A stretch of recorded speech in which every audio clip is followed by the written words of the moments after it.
ನಮಸ್ತೆ ವೀಕ್ಷಕರೇ, Kumar news one Kannada ಚಾನಲ್ಗೆ ಮತ್ತೆ ನಿಮ್ಮೆಲ್ಲರಿಗೂ ಸ್ವಾಗತ. CM ಸಿದ್ದುಗೆ ಅತಿ ದೊಡ್ಡ ಸಂಕಷ್ಟನೇ ತಂದೊಡ್ಡಿದೆ ಈ ಮೂಡ ಒಂದು ಹಗರಣ ಅಂತಲೇ ಹೇಳಲಾಗ್ತಾ ಇದೆ. ಅದೊಂದು ಲಾಪ್ ಪಾಯಿಂಟಿಂದ ಈ ಒಂದು CM ಸಿದ್ದರಾಮಯ್ಯನವರ ಅರ್ಜಿ ವಜಾಗೊಂಡಿದೆಯಾ ಅನ್ನೋದು ಅನುಮಾನ ಎಲ್ಲರಿಗೂ ಸಹ ಕಾಡ್ತಾನೆ ಇದೆ ಸಹಜವಾಗಿ.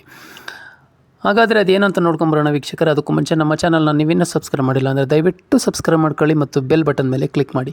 ಮೂಡಾ ಸೈಟು ಹಗರಣ ಆರೋಪ ಕೇಸ್ನಲ್ಲಿ CM ಸಿದ್ದರಾಮಯ್ಯಗೆ ಹೈಕೋರ್ಟ್ ಬಿಗ್ ಶಾಕನ್ನು ನಿನ್ನೆ ಕೊಟ್ಟಿದೆ.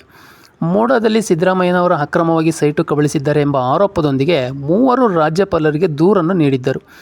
ಆ ದೂರನ್ನು ಪರಾಮರ್ಶಿಸಿದ್ದ ರಾಜ್ಯಪಾಲರು CM ವಿರುದ್ಧ ತನಿಖೆಗೆ ಅನುಮತಿಯನ್ನು ಸಹ ನೀಡಿದರು. ಮುಯ್ಯಿಗ ಮುಯ್ಯಿ ಎಂಬಂತೆ ಸಿದ್ದರಾಮಯ್ಯನವರು ರಾಜ್ಯಪಾಲರ ಆದೇಶದ ವಿರುದ್ಧವೇ ಕಾನೂನು ಸಮರ ಸಾರಿದ್ದರು. ರಾಜ್ಯಪಾಲರು ರಾಜಕೀಯ ದುರುದ್ದೇಶದಿಂದ ತನ್ನ ವಿರುದ್ಧ ತನಿಖೆಗೆ ಆದೇಶ ನೀಡಿದ್ದಾರೆಂಬ ಆರೋಪವನ್ನು ಹೊರಿಸಿ ಕೋರ್ಟ್ ಮೆಟ್ಟಿಲೇರಿದರು.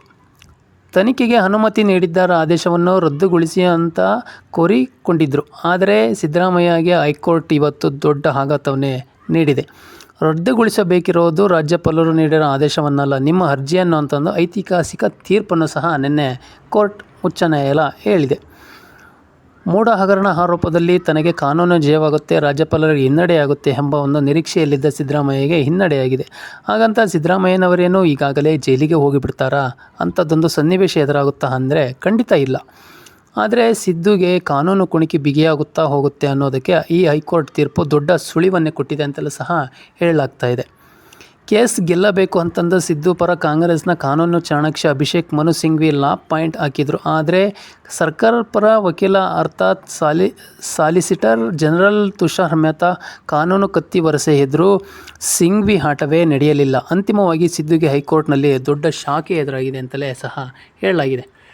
ಹಾಗಾದರೆ ಸಿದ್ದರಾಮಯ್ಯನವರ ಮುಂದಿನ ದಾರಿ ಏನು? ಸಿದ್ದರಾಮಯ್ಯರ ಕಾನೂನು ಹೋರಾಟ ಹೇಗಿರುತ್ತೆ? ಸಿದ್ದು ಪಟ್ಟಕ್ಕೆ ಕುತ್ತು ಬರುತ್ತಾ? ಸಿದ್ದು ವಿರುದ್ಧ ದೂರು ಕೊಟ್ಟವರು ಬಳಸೋ ಅಸ್ತ್ರಗಳು ಯಾವುವು? ಈ ಪ್ರಶ್ನೆಗಳು ರೋಚಕ ಉತ್ತರ ಕೊಡೋಕ್ಕೂ ಮೊದಲು ನ್ಯಾಯಮೂರ್ತಿ ನಾಗಪ್ರಸನ್ನರ ಏಕಸದಸ್ಯ ಪೀಠ ನೀಡಿದ ಸಿದ್ದು ಪಾಲಿನ ಶಾಕಿಂಗ್ ತೀರ್ಪಿನ ಪುಟಗಳಲ್ಲಿ ಇರೋ ಲಾ ಪಾಯಿಂಟ್ಗಳನ್ನು ಇಲ್ಲಿದೆ, ನೋಡ್ಕೊಂಬರೋಣ. 40 ವರ್ಷ ಭರ್ತಿ 40 ವರ್ಷಗಳ ಸುದೀರ್ಘ ರಾಜಕೀಯ ಹಾದಿಯಲ್ಲಿ ಸಿದ್ದರಾಮಯ್ಯನಿಗೆ ಇಂಥದ್ದೊಂದು ಕಾನೂನು ಸಂಕಷ್ಟ ಸವಾಲು ಎದುರಾಗಲೇ ಇಲ್ಲ. ಈಗ CM ಆಗಿರೋ ಹೊತ್ತಲ್ಲಿ ಸಿದ್ದುಗೆ ತನಿಖೆ ಸುಳಿ ಸುತ್ತಿಕೊಂಡಿದೆ. ಮೂಡಾ ಸೈಟ್ ಹಗರಣದ ಆರೋಪ ಸಿದ್ದರಾಮಯ್ಯಗೆ ಸಂಕಷ್ಟ ತಂದಿಟ್ಟಿದೆ. ಹಾಗಾದರೆ ಹೈಕೋರ್ಟ್ನಲ್ಲಿ ಹೊರಬಿದ್ದಿರುವ ಸಿದ್ದು ಪಾಲಿನ ಶಾಕಿಂಗ್ ತೀರ್ಪಿನ ಮೊದಲ ಲಾ ಪಾಯಿಂಟ್ ಅಂದರೆ ರಾಜ್ಯಪಾಲರು ತೆಗೆದುಕೊಂಡಿರೋ ನಿರ್ಧಾರ ಸರಿ ಇದೆ ಅನ್ನೋದು ಎಂದು ರಾಜ್ಯಪಾಲರು ಸಿದ್ದು ವಿರುದ್ಧ ತನಿಖೆಗೆ ಆದೇಶವನ್ನು ನೀಡಿದ್ರೋ ಅಂದಿನಿಂದ ರಾಜ್ಯಪಾಲರ ವಿರುದ್ಧ ಕಾಂಗ್ರೆಸ್ ನಾಯಕರ ಮಾಡ್ತಿರೋ ಆರೋಪ ಇದೇ ಆಗಿತ್ತು.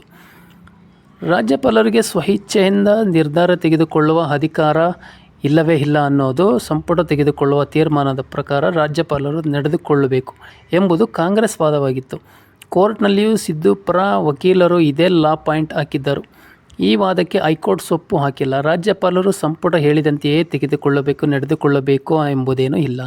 ಸ್ವಇಚ್ಛೆಯಿಂದಲೂ ನಿರ್ಧಾರ ತೆಗೆದುಕೊಳ್ಳಬಹುದು. ಅದೇ ರೀತಿಯಲ್ಲೂ ಅವರು ನಿರ್ಧಾರವನ್ನು ತೆಗೆದುಕೊಂಡಿದ್ದಾರೆ ಅಂತಂದು ಆದೇಶವನ್ನು ನೀಡಿದ್ದಾರೆ. ರಾಜ್ಯಪಾಲರು ತಮ್ಮ ವಿರುದ್ಧ ಮಾಡಿದ್ದ ತನಿಖೆ ಆದೇಶವನ್ನು ರದ್ದುಗೊಳಿಸುವಂತೆ ಸಿದ್ದರಾಮಯ್ಯನವರು ಅರ್ಜಿಯನ್ನು ಹಾಕಿದ್ದರು. ಸಿದ್ದು ಪರ ವಕೀಲರಾದ ಪ್ರಯೋಗಿಸಿದ್ದ ಮತ್ತೊಂದು ಸ್ಟ್ರಾಂಗ್ ಲಾ ಪಾಯಿಂಟ್ ಅಂದರೆ ರಾಜಕೀಯ ಪ್ರೇರಿತ ನಿರ್ಧಾರ.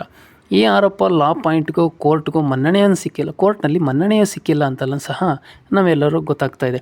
ರಾಜ್ಯಪಾಲರು ತೆಗೆದುಕೊಂಡಿರುವ ನಿರ್ಧಾರದಲ್ಲಿ ಯಾವುದೇ ದೋಷಾರೋಪ ಲೋಪದೋಷ ದುರುದ್ದೇಶ ಇಲ್ಲವೆಂದು ಹೈಕೋರ್ಟ್ ತೀರ್ಪನ್ನು ನೀಡಿದೆ.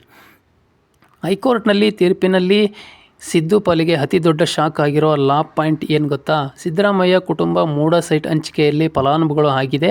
ಹಾಗಾಗಿ ಅಕ್ರಮ ನಡೆದಿದೆಯೋ ಇಲ್ಲವೋ ಅನ್ನೋದು ಗೊತ್ತಾಗಲಿಕ್ಕೆ ತನಿಖೆ ಆಗಲೇಬೇಕಿದೆ ಅಂತಂದು ಹೈಕೋರ್ಟ್ನಲ್ಲಿ ನೀಡಿರುವ ಆದೇಶ. ಮೂಡಾದಲ್ಲಿ ಸಿದ್ದರಾಮಯ್ಯ ಕುಟುಂಬದ ಸೈಟುಗಳನ್ನು ಪಡೆದಿರೋದು ನಿಜ, ಜೊತೆಯಲ್ಲಿ ಅದು ಅಕ್ರಮ ರೂಪದಲ್ಲಿ ಪಡೆದಿರೋದು ಸೈಟುಗಳು ಎಂಬ ಆರೋಪ ಇದೆ ಎಂಬ ಸ್ಪಷ್ಟ ಎಂದಿರುವ ಹೈಕೋರ್ಟ್ ಈ ಕೇಸ್ನಲ್ಲಿ ಕೂಲಂಕುಷ ತನಿಖೆ ಆಗಲೇಬೇಕು ಅಂತಂದು ತೀರ್ಪನ್ನು ಸಹ ನೀಡಿದೆ. ಸಿದ್ದು ಪರ ವಕೀಲರು ನ್ಯಾಯಮೂರ್ತಿ ನಾಗಪ್ರಸನ್ನ ಪೀಠದ ಎದುರು ಪ್ರಯೋಗಿಸಿದ್ದ ಕಾನೂನು ಅಸ್ತ್ರಗಳ ಒಂದೆರಡಲ್ಲ.